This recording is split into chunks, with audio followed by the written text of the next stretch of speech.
Good evening and welcome to the SVG-TV news for Thursday, May 12th. I am Khalil Cato with the details.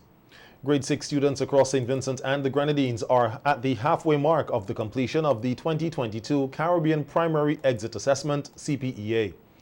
Administered today were multiple choice, mathematics and social studies, while tomorrow will be language arts and science. Earlier today, our news team spoke with a number of students and their teachers on their expectations. We hear more in this report. Day 1 of the Caribbean Primary Exit Assessment has come to an end. Over 1,700 grade 6 students entered into examination centers around the island under COVID-19 protocols to sit these critical exams that will decide which secondary school they will attend. Grade 6 students say they are excited and relieved to be past the first day of exams. Students at the Kingston Preparatory School told SVG-TV News the social studies paper was a breeze. However, the mathematics paper presented some challenges.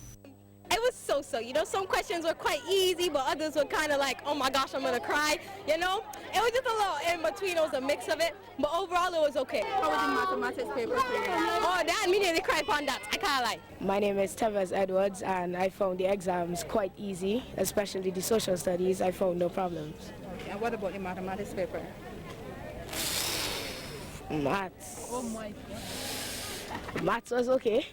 The exam was not too hard, but I kind of get you a little bit, but it was okay. The division part was hard, but I just did it. I just choose a question and just move on. My name is Lekari Kwashi, and I thought the test was, some questions were difficult, some were easy. I got through them, but I got a test of how the exam was going to be in the mock. So it wasn't that hard. As we heard during our interviews, nervousness overtook some students and teachers as well. And when you came to the exam center this morning, you were nervous, you were happy. Tell me how you were feeling. I was nervous. I cried this morning because I didn't want to do the exam, but I got through. I'm as nervous as if I am sitting the exam, but we'll be fine. We have prepared. We just pray that nervousness would go away and fear would go away, and the children would just give their best. Teachers from the Gourmet Methodist School say students had a number of hurdles to overcome in preparation for this year's examination.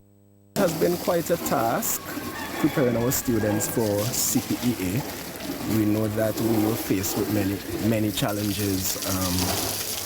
Over the last couple of years, we had the effects of the COVID-19 pandemic and also the eruption of the La Soufrière volcano, and we all know that that has had some serious effects on the way in which instruction was done. But nonetheless, we persevered. Meanwhile, teachers of the Kingston Preparatory School said they went the extra mile to prepare students, considering that the COVID-19 pandemic hindered face-to-face instruction. We gave them as much practice as possible on computation, fractions, decimals, number sense. Those are the areas of difficulty that our students would most often complain about. Because we started out online, I had to do a lot of handouts for them. But the handouts were not just filled with, notes. It was filled with a lot of activities and practice questions to help the students. Also, we have been doing a lot of realistic work that they can relate to in real life generally. Students return tomorrow to sit the language arts and the science papers. Results are expected to be released in June to allow the Ministry of Education to conduct the placement exercise. Reporting for SVG-TV News, Christina Smith. The results are expected to be released by CXC in June, allowing sufficient time for the Ministry of Education to conduct its secondary placement exercise for the new academic year 2022-2023.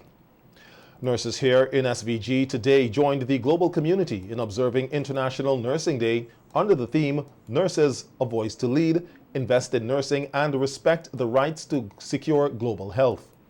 In an address to mark the occasion, Chief Nursing Officer Ms. Peggy Da Silva says as she reflects on the day, on this year's Nursing Day theme, she must express gratitude for the role members of the nursing fraternity played within the health system. Last 2 years have been extremely challenging from multiple perspectives, including personal, professional, psychological, and social. But we can say thank God that we have made it safely through and are alive. We have remained on the front lines, even at personal and family risk, but never diffused our commitment and passion to serve our community. I pause to express my profound gratitude to all, our support systems, our stakeholders, as we could not have done it alone.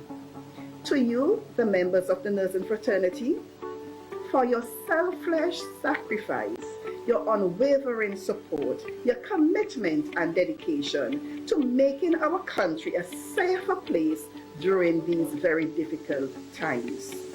We will never be able to repay you for your invaluable contribution, but we can be assured that one thing, our blessings are sure from the Lord. Happy International Nurses Day 2022. Senior Nursing Officer responsible for the Mental Health Rehabilitation Center, Dr. Elizabeth Medford, also recognized the nurses on International Nursing Day 2022. I'd like to say a special thank you to all our nurses across St. Vincent and the Grenadines. We thank you for your service, commitment, and dedication to the health and wellness of our nation. Last Saturday, May 7th, a Community Health Services Award of Excellence cocktail ceremony was held at the Prime Minister's residence by the Ministry of Health, Wellness and the Environment to recognize healthcare workers who went beyond the call of duty during the outbreak of the COVID-19 pandemic and the La Soufrière eruption. Medical Officer of Health, Dr. Roger Duncan, said the ceremony was not enough to repay the healthcare personnel for their hard work, but it was a tangible way for his ministry to show their appreciation. Permanent Secretary in the Ministry of Health, Wellness and the Environment, Cuthbert Knights, echoed thanks to the healthcare workers, noting that they blossomed during the pandemic and showed immense courage. He urged the workers to continue to work in unison for the betterment of the healthcare sector. Minister of Health Sinclair Prince noted that there are many dedicated healthcare professionals whose work goes unrecognized, and the ceremony is an opportunity for them to feel appreciated, especially having gone through the La Soufrière eruptions and still working through the pandemic. Active COVID-19 cases in St. Vincent and the Grenadines moved to 69 yesterday, with 2 new PCR and 8 rapid antigen cases recorded. 2 persons are currently hospitalized with the viral illness. To date, 106 COVID-19 deaths have been recorded, with 8,319 recoveries.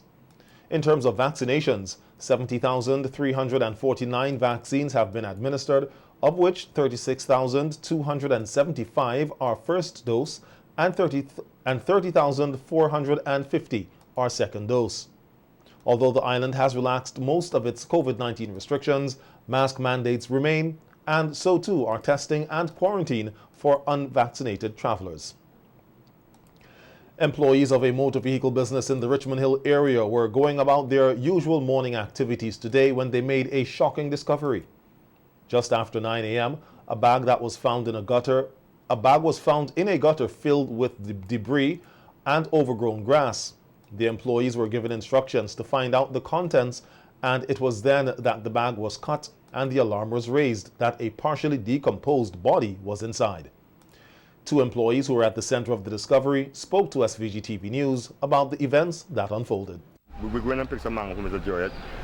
So when I went bury stick next door, when I called another workman tell me, look when you got to this, so something you got to this. So same time I say, where did you got that? When I say I would have fly around this thing. So I don't know where they in there. So I go and tell Mr. Joyet. The Joyet tell me, go and cut the bag. I say, me ain't cut no bag. So I go and call somebody. He just cut a little piece and he hold it. And she make out a hand, just see a hand. And that's it. Well, the guy who cut the bag, he did sit down, he can't move. I had to go and get some water for him. The second employee said when he first inspected the bag, he speculated that a human body was inside. I reached out and telling me, Joy said they want me open a bag with it, so they want to know what they did the bag. So when I go I feel the bag first, I feel it's the hand, like a hand. So I do so and then I say, boy, feel like a hand, and I go back up in my balling and a razor. So then when the man give me a razor, I go and I cut the bag. When I cut the bag now, I see the hand, so I fly back out the gutter, go back up and tell them, man, when I do so, go back down now, for see if it's really, if I see it right now. And I do some peep down in the back, go to see the pulse like a head now. So I do some, I fly out and say, boy, yeah, boy, it's a body did, and then I come out and did it so kind of with a chest problem like now, like my chest get weak now. Yeah. So I just do some tell them it's a body, and then they tell when the police then come now. Yeah, it's a woman body. Yeah. Yeah, but first when I see it, when I be thinking it's like a man or something now. Like a little pose, like a man, a boy now. Right? So I say it look like a boy there in the back, you know, when they take out the body now is when I say it's a woman. Up to news time, police had not yet confirmed the identity of the deceased. The Medicinal Cannabis Authority, the MCA, is seeing an increase in the demand by physicians and citizens for medicinal cannabis licenses. The license allows medical doctors and pharmacists to prescribe and dispense cannabis to treat medical conditions, and patients too are issued with a certificate for the use of cannabis. Speaking on a program on VC3 last evening, Chief Operating Officer of the MCA, Terrell Mapp, says with the recent opening of St. Vincent and the Grenadines' first cannabis consumption lounge, the MCA has been seeing more persons coming forward to get medically certified. Now that we are recovering from Lassa Free, we are seeing increased demand for medicinal cannabis as a treatment, increased demand too by the doctors, as Dr. Cummins said, for the authorization to prescribe medicinal cannabis.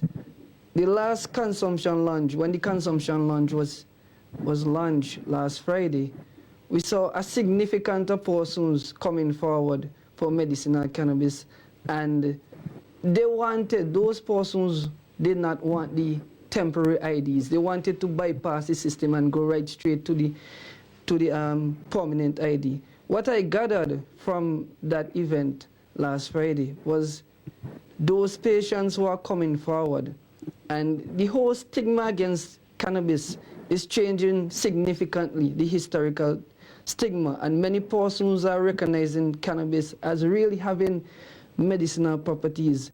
Technology specialist Dr. Jean-Saville Cummings says there are currently 16 doctors and 4 pharmacies in SVG who are authorized to prescribe and dispense cannabis treatments. He says based on the increase in popularity for medicinal cannabis, the MCA is considering training additional persons. We've recently been contacted by other individuals who are asking about authorizations, and even from people who have not been trained. And so we have been in discussion recently regarding having another training session.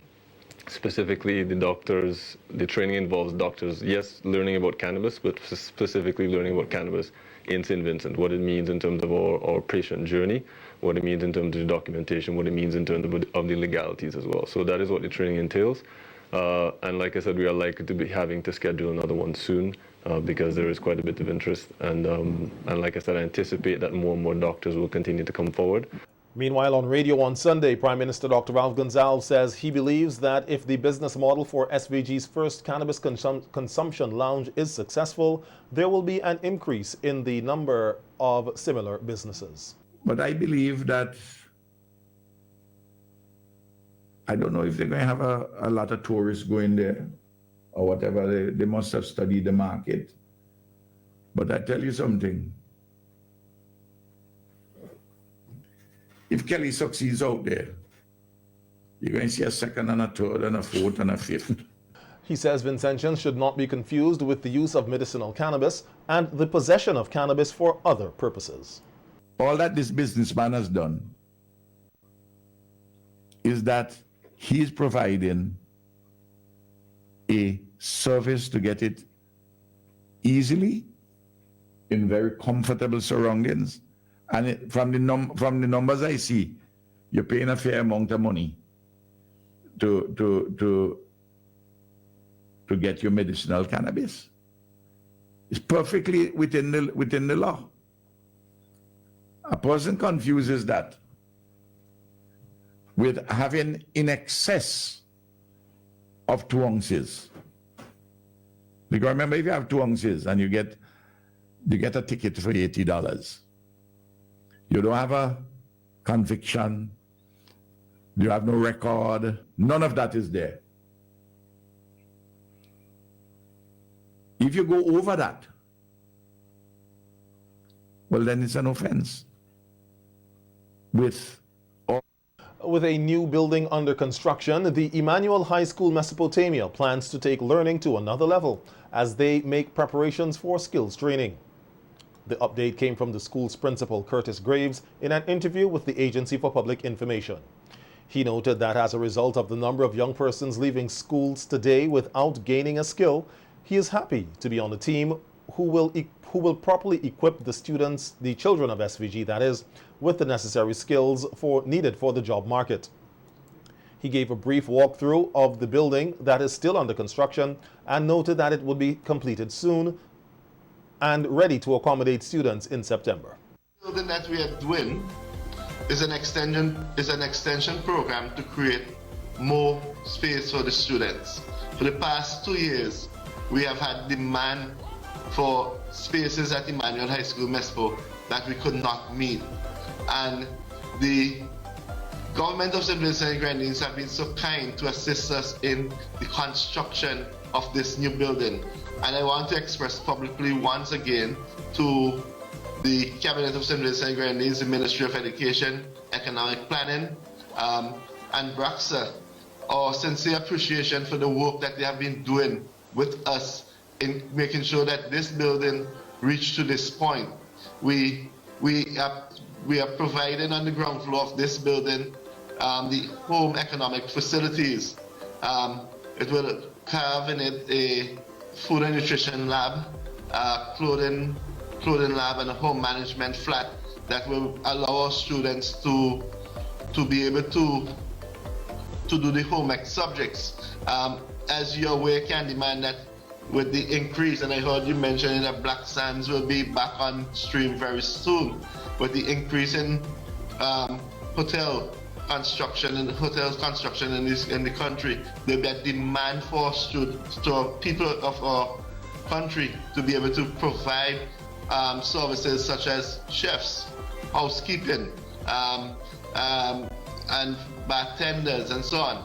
And therefore, we thought it necessary to improve the products that we offer in terms of the food and nutrition area, the clothing and the home management.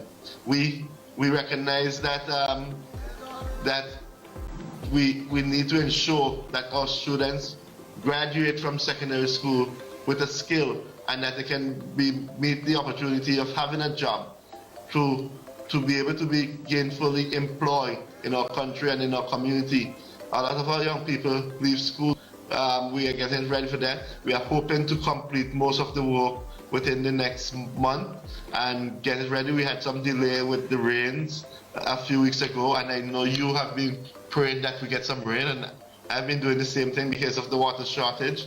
And so we can complain that the rain came and affected the work, but we are happy that we got rain. And we had some delays in between with different issues of the construction, but we were hoping to complete it by the end of this month. But I think it will be ready, fully ready for the new school year, for the students to occupy it and the staff, and to continue to offer the services and improve quality education within the Maricopa Valley.